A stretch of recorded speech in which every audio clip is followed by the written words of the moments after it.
can there be self-activated enlightenment without extreme practices of yoga and meditation? Spontaneous enlightenment without extreme practices of yoga and like meditation, yoga, spiritual practices? Generally not, but I can't rule it out, because different spiritual traditions in India especially, they testify to the fact that it could be possible, spontaneous awakening.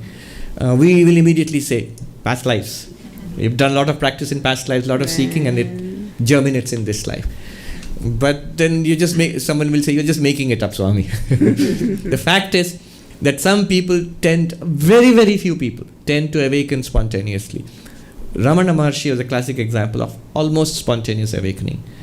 Even in this day and age, I will not take the name, there's some people who are genuine teachers, and they seem to have awakened spontaneous, very popular teachers whose teaching is very Advaitic, whether they acknowledge it or not. It's non-dualistic, Advaitic.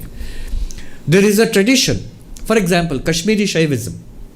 It says there are 4 ways of attaining enlightenment. One way is the no-way way. It's not that there's no way of attaining enlightenment, it's just that you attain enlightenment, there is no path to it. It happens. It's called Anupaya. No, upaya means method. No method. What do I do? Wrong question. So how does it work? It happens, we can just say it happens through grace. They call it Shakti Path, or the extreme transference of grace from the Guru or from Shiva. They call God Shiva. But that doesn't sound hopeful. When will it happen? No idea. So you cannot hang around waiting for that to happen. Second is Shambhavopaya.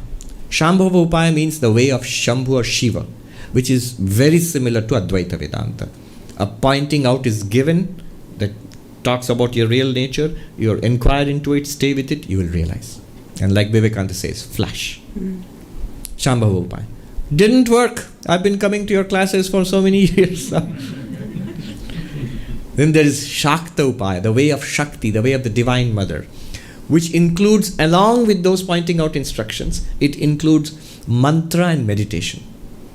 Much more complex. See, each level as we go further down, it becomes more complex, more intricate, and more intense practices. So there is long hours of mantra chanting. There is long hours of trying to focus in meditation. The third one. The second one, the Shambhavopaya way of Shiva, does not depend on meditation.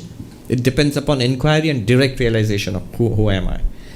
Third level, the Shakti level, depends upon Shaktopaya, the way of Shakti, depends on mantra practice and meditation practice. It's rigorous practice. Not working. I try to repeat the mantra, it's mechanical. Try to meditate, fall asleep. Then there is the fourth level called Anupaya. In their scheme, Anu means atom. Atom means us. Shiva is the vast, infinite, and we are tiny, but we are actually Shiva. So their ritual, devotion, extraordinary complexity of methodology is given. Many practices to do. Lot of intensive practice, which you see in chanting, in rituals, in devotional practices, in temples, and so on and so forth. Much more complex. So there's all these 4 levels. Can it happen spontaneously? Yes. Can it happen in a short, direct way? If you're lucky, yes. Give it a try, give it a spin. But always be ready to work for it. And we are working our way towards it.